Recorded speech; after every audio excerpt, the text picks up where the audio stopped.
सुन पगली रे पागल कहेला जमाना। सुन पगली रे पागल कहेला जमाना। लगता कि मार जाइब नाता जहार खाइब। लगता कि मार जाइब नाता जहार खाइब। लोगवा के सुनी सुनी ताना। सुन पगली रे पागल कहेला जमाना। सुन पगली रे पागल कहेला जमाना। प्रेमवा के जाल में तू हमके फंसा के। प्रेमवा के जाल में तू हमके फंसा के। तू खुश बाड़ू दूसरा घरवा में जाके। प्रेमवा के जाल में तू हमके फंसा के। तू खुश बाड़ू दूसरा घरवा में जाके। फूटल नसीब भइल दिल चकनाचूर भइल।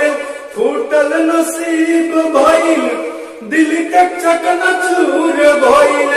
के करा से दीवाना। सुन पगली रे पागल कहेला जमाना। सुन पगली रे पागल कहेला जमाना।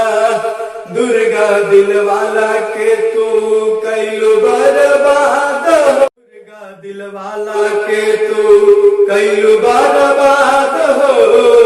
कैसे अब लिखब रानी लब के किताब हो। दुर्गा दिलवाला के कैलू बर्बाद हो। कैसे अब लिखब रानी लब के किताब हो। राइटर इंद्रेश के छोड़ी के गईलू।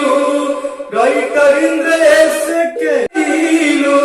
दिन सब बनाना बनाना। सुन पगली रे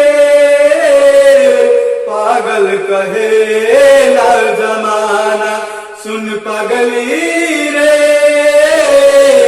पागल कहेला जमाना। अगर यह वीडियो आप लोगों को पसंद आए तो प्लीज सब्सक्राइब का बटन दबाएं और अपने इसी छोटे भाई का सपोर्ट बनाए रखें।